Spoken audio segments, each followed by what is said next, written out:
สภาการค้าและอุตสาหกรรมแห่งชาติลาวแถลงข่าวต่อสื่อมวลชนเกี่ยมจัดกองประชุมสัมมนาพิเศษการส่งเสริมธุรกิจกสิกรรมลาวจะจัดขึ้นในท้ายเดือนตุลานี้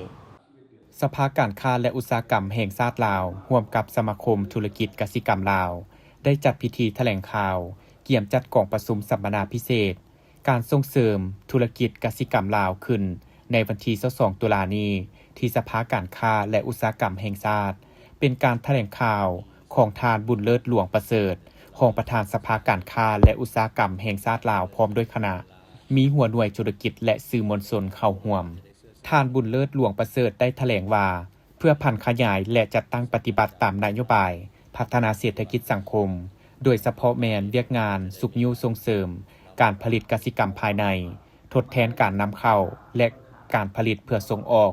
พร้อมกันนั้นก็เพื่อเป็นการสุขยู่ส่งเสริมสร้างความเข้มแข็งผู้ประกอบการหัวหน่วยธุรกิจให้มีการขยายตัวแบบยืนยงสภาการค้าและอุตสาหกรรมแห่งชาติลาว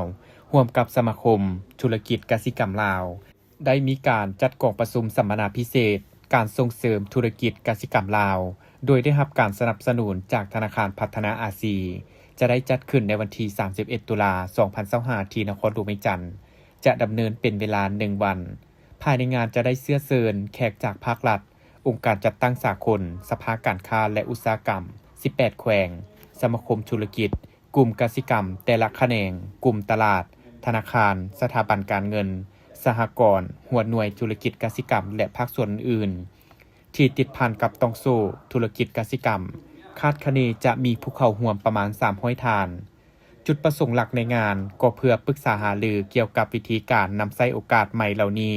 ช่วยให้ธุรกิจกสิกรรมของลาวเติบโตขยายตัว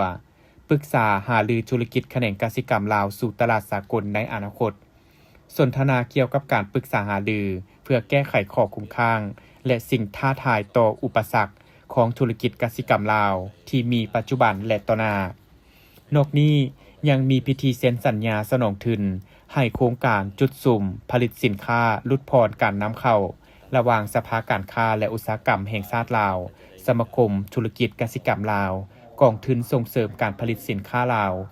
กรมส่งเสริมจุลวิสาหกิจขนาดน้อยและกลางกระทรวงอุตสาหกรรมและการค้าผลจากการสัมมนาพิเศษครั้งนี้แม่นการกำหนดทิศทางและวิธีแก้ไขโดยเฉพาะต่อกับความต้องการของตลาดอาเซียนจีนและการสนองด้านกสิกรรมในปัจจุบันของสปป.ลาวกำหนดวิธีแก้ไขในต่อหน้าเพื่อกำหนดกลไกประสานงานของภาคส่วนที่เกี่ยวข้องเช่นผู้ผลิตผู้ซื้อผู้สนองปัจจัยการผลิตและสถาบันการเงินเพื่อสร้างความเข้มแข็งอย่างต่อเนื่องในการหันเปลี่ยนที่แข็งแรงของภาคธุรกิจกสิกรรมโดยการนำใช้กลไกการประสานงานระหว่างภาคส่วนที่เกี่ยวข้องทั้งเป็นการสร้างความมุ่งมั่นจากผู้เข้าร่วมทั้งหมดต่อแผนปฏิบัติงานที่ชัดเจนและเป็นขั้นตอน